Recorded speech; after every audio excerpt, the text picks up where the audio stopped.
সুপ্রিয় শিক্ষার্থীবৃন্দ, আমি নাফিজা সিদ্দিকী। আজকে আমি আপনাদের সাথে কর্তব্যের কাছে ভাই বন্ধু কেউ নেই এই ভাব সম্প্রসারণটি আলোচনা করব।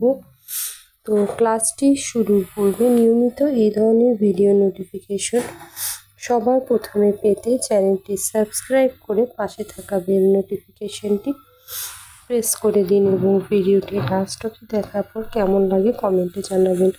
তাহলে চলুন আজকের ক্লাসটি শুরু করা যাক।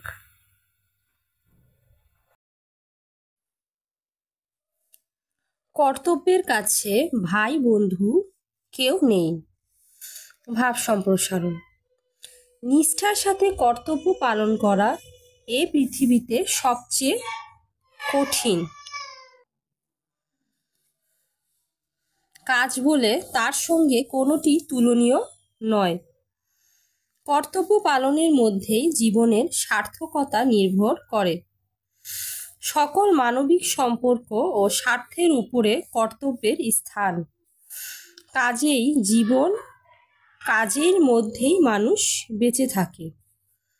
কাজের মধ্যে আসলে মানুষ বেঁচে থাকে, কারণ কাজই মানুষকে সেই তৃপ্তিটা দেয় যেটা তার বেঁচে থাকার জন্য প্রয়োজন। প্রত্যেক মানুষের থাকে বিশেষ পেশা, এখানে তার নির্দিষ্ট দায়িত্ব কর্তব্য থাকে।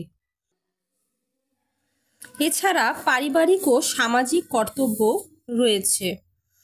রয়েছে রাষ্ট্রীয় কর্তব্য।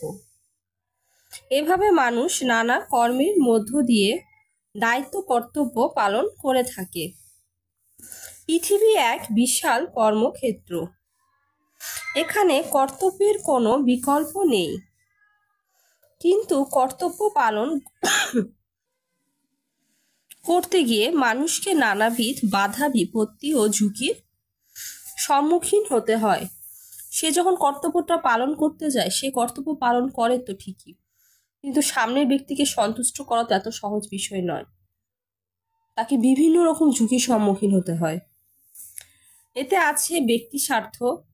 অনেক সময় অপরের স্বার্থের বিরুদ্ধে কর্তব্য প্রাধান্য দেওয়া যাবে না। বন্ধু বান্ধবের স্বার্থ যেমন বন্ধুকে দেখতে হয়, তেমনি ভাইয়ের স্বার্থও দেখতে হয় ভাইকে।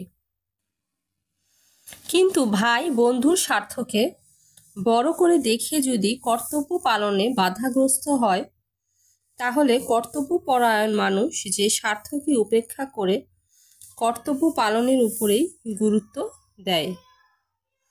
বস্তুত সত্যনিষ্ঠা ন্যায়বান মানুষ কখনোই কর্তব্যকে বিসর্জন দেয় না।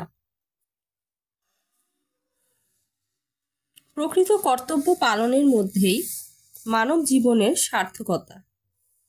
মন্তব্য: কর্তব্য পালন করতে গিয়ে আপনজনের স্বার্থ দেখতে গেলে তা আর কর্তব্যের মধ্যে পড়ে না, তা হয়ে যায় স্বার্থপরতা। এই ছিল আমার আজকের ভাব সম্প্রসারণ। ক্লাসটি যদি এতক্ষণ একটু উপকারে এসে থাকে তাহলে অবশ্যই চ্যানেলটি সাবস্ক্রাইব করবেন।